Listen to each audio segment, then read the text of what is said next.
بسم اللہ الرحمن الرحیم۔ السلام علیکم۔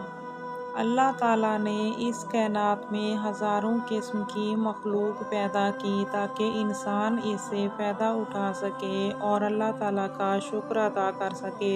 اس فانی دنیا کے علاوہ بھی اللہ تعالیٰ نے انسان کے دل بہلانے کے لیے اور بھی مخلوقات پیدا کی تاکہ دنیا کی تکالیف اور مصیبتوں سے تھکا ہارا بندہ جس نے اللہ تعالیٰ کی خاطر تمام خواہشات اور عیش و آرام قربان کر دیا، ایسے بندوں کو اللہ تعالیٰ نے انعام کے طور پر دینے کے لیے ایسی مخلوق تیار کر رکھی ہے۔ یہ ایک ایسی مخلوق ہے جو آخرت میں بندہ مومن کو دنیا میں ہونے والی تمام تکالیف اور مصیبتوں کا بدلہ اور انعام ہوگا۔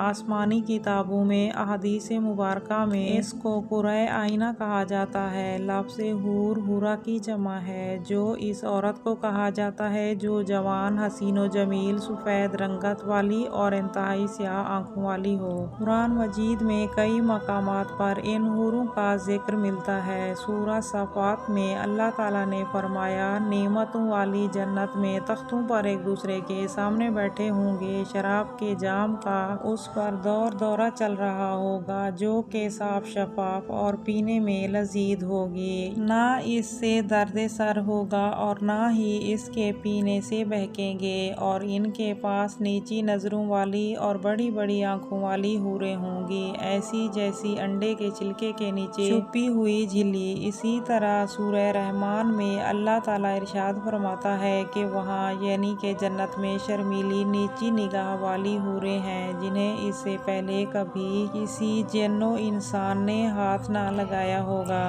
وہ ایسی ہوں گی جیسے چمکتے ہوئے ہیرے موتی۔ اللہ تعالیٰ کی بنائی ہوئی حوریں ایک ایسی جنتی مخلوق ہیں جسے دنیاوی مثال سے سمجھنا اور ان کے بدن کی خصوصیات کو بیان کرنا بہت ہی مشکل ہے۔ وہ ایسی حوریں ہیں جنہیں آج تک کسی انسان نے نہ چھوا اور نہ ہی دیکھا ہے، اور یہ حوریں جنت میں مومن کے لیے انعام ہوں گی۔ احادیث مبارکہ میں نبی اکرم صلی اللہ علیہ وآلہ وسلم نے ارشاد فرمایا کہ حوروں کی آنکھیں اس موتی کی طرح ہوں گی جو سیپی میں ہوتی ہیں اور جسے ہاتھ سے کسی نے نہ چھوا ہو۔ اللہ تعالیٰ نے حورین کو زعفران سے تخلیق کیا ہے۔ اللہ تعالیٰ نے ان کے چہرے کو نور اور جسموں کو ریشم کا لباس پہنایا ہے اور ان کے جسم حیران کر دینے والے ہوں گے۔ اگر حوروں کی جسمانی بناوٹ کی بات کی جائے، روایتوں سے پتہ چلتا ہے کہ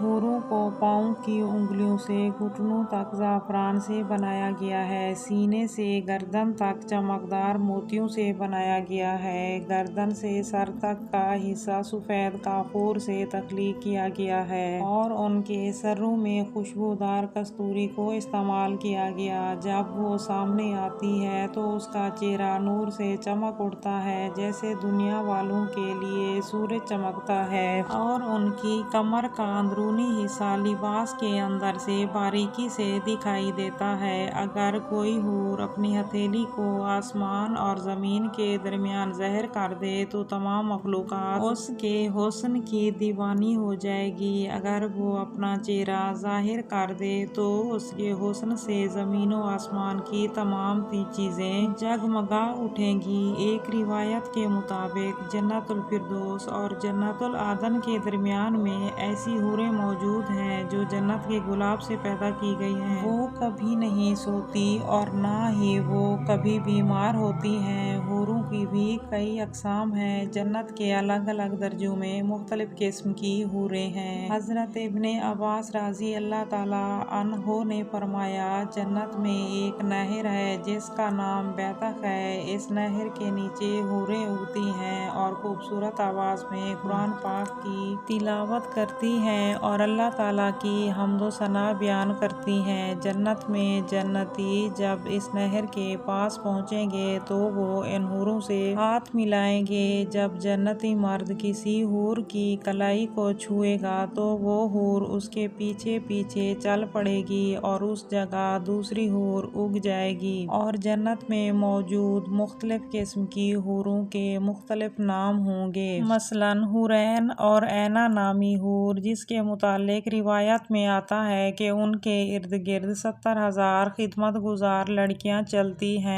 اور پرہیزگار بندے کو جنت میں تلاش کرتی رہتی ہیں۔ حور جنت کی ایک ایسی نعمت ہے جو جنت کے ادنیٰ سے ادنیٰ شخص کو بھی عطا کی جائے گی، جیسا کہ حضرت عبداللہ بن عمر رضی اللہ تعالیٰ عنہ نے بیان کیا ہے کہ ایک ادنیٰ جنتی کو 1000 محل دیے جائیں گے اور ہر 2 محلوں کے درمیان 1000 سال کا فاصلہ ہوگا۔ ہر محل میں موجود حورین ہوں گی۔ اسی طرح جنت میں ایک درخت ہے جن کے نیچے ابھری ہوئی چھاتیوں والی کنواری حوریں ہوں گی اور وہ وہاں گیت اور نغمے گائیں گی۔ جب درخت یہ آواز سنے گا تو ایک دوسرے سے ٹکرا کر بانسری جیسی آواز نکالے گا۔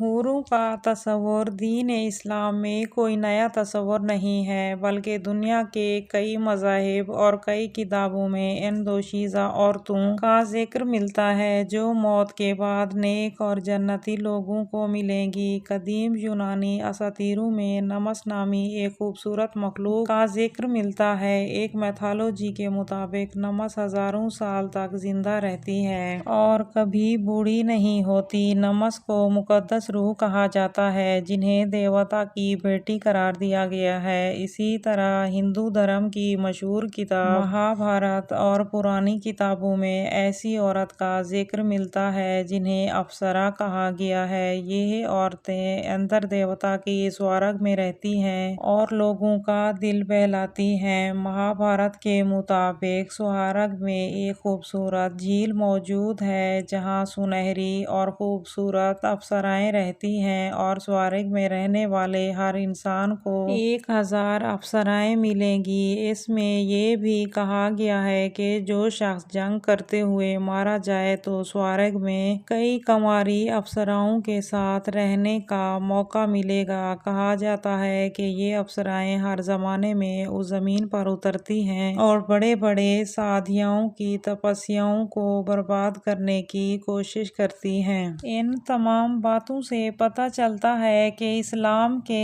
علاوہ دنیا کے کئی بڑے بڑے مذاہب میں بھی حوروں کا تصور اور تذکرہ موجود ہے۔ امید کرتے ہیں کہ آج کی ویڈیو آپ کو پسند آئی ہوگی۔ اگر ویڈیو اچھی لگی ہے تو ویڈیو کو لائک کر دیجیے اور آئندہ ایسی معلوماتی اسلامک ویڈیوز دیکھنے کے لیے ہمارے چینل کو سبسکرائب کر لیجیے۔ ملتے ہیں اگلی ویڈیو میں، تب تک کے لیے اللہ حافظ۔